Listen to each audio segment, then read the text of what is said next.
You've heard it a million times, right? AI assistants are a total game changer for software developers.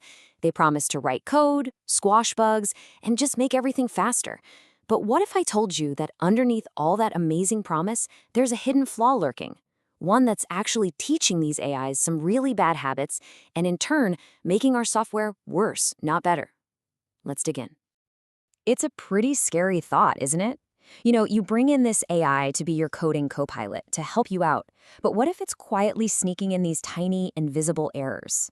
Well, that's the mystery we're going to unravel today. And it all kicks off with a process that's at the heart of pretty much every piece of software you've ever used. And that process is called software logging. Now, the best way to think about it is like the black box on an airplane. When something goes wrong with a flight, investigators pull out that black box to see exactly what happened, moment by moment. Software logs are literally the black box for an app. They record everything: errors, warnings, important events. So when things break, developers can hit rewind and find the bug. It's kind of tedious work, but it's absolutely critical.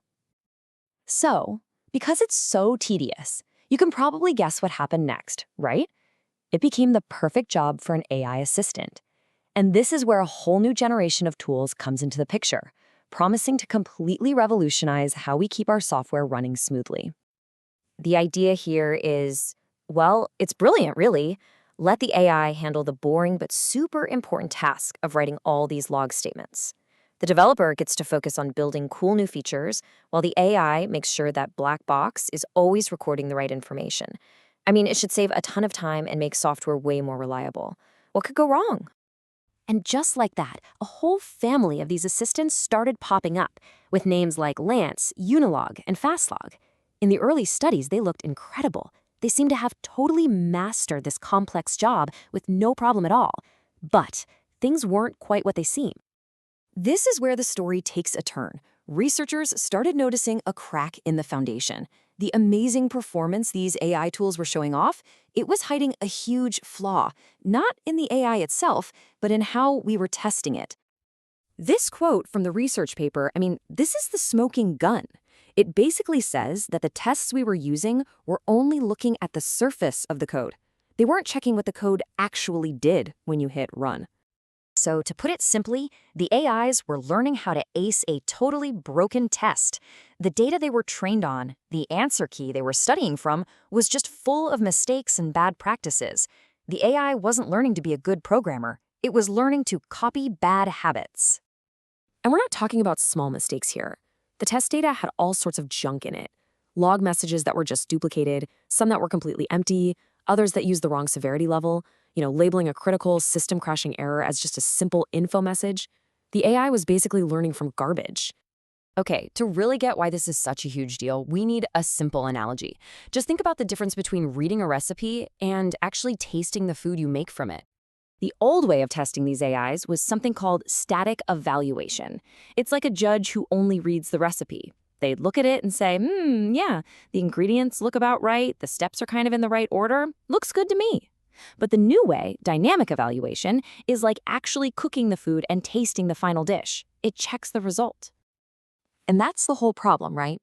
A tiny typo in a recipe, like putting in a tablespoon of salt instead of a teaspoon, can completely ruin the meal. Well, in coding, a seemingly tiny change can have a massive, massive impact on what the software actually does when it's running.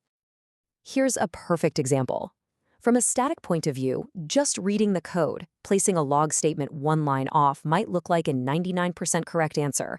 No big deal. But if that one line moves the log from outside a loop to inside it, the software could go from producing one single helpful message to suddenly spewing out thousands of them, maybe even crashing the entire system. Static evaluation completely misses this disaster. So, to fix all this, researchers built a new, much tougher inspector called AL Bench. Its job was simple: stop just reading the recipes and start tasting the food. It actually compiles the AI's code, runs it, and then checks the logs that come out the other end to see what's really going on. And when these promising AI assistants were put through the ringer with the new AL Bench test, the results were, well, let's just say they were alarming. The first big shock: a huge, huge portion of the code these AIs were spitting out simply wouldn't compile. It was just broken right out of the box. For the worst tool, this happened a staggering 83.6% of the time. The AI was writing recipes that were literally impossible to cook. I mean, this chart says it all. The performance that was originally reported in those early studies versus the reality that Albench uncovered, it's a massive drop. Across the board, tools that look like A-plus students were suddenly failing the final exam. We're talking an average accuracy drop of 37% in some cases. And this wasn't just a couple of bad apples. Even the top performer, the best-in-class tool called FastLog, failed this super basic test, just creating code that compiles, more than 20% of the time. That means 1 out of every 5 suggestions it made was fundamentally broken from the start.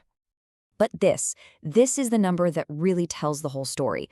After all the compiling and running, how close was the final output, the actual meal, to what it was supposed to be? Well, for the best tool, the similarity was just 21.32%. That's a failing grade. The final dish tasted almost nothing like what the recipe promised. So does all this mean that AI coding assistants are useless? No, not at all. It just means we need to be a lot smarter about how we teach them. And this is where AL Bench becomes the solution, not just the thing that found the problem. The key thing to understand here is that the AI wasn't dumb. It was basically a straight A student in a class with a completely burdened curriculum. It learned exactly what it was taught. The problem was the test itself, which had zero connection to any real-world consequences. Albench fixes this with a really smart but straightforward process. First, it builds a high-quality data set from real, popular software projects people actually use. Then it brings in that dynamic evaluation, the taste test. It actually compiles and runs the code. And finally, it measures the real output. It grades the food, not just the recipe. And by creating this much better, more realistic report card, AL Bench gives developers the tool they need to build truly reliable AI copilots.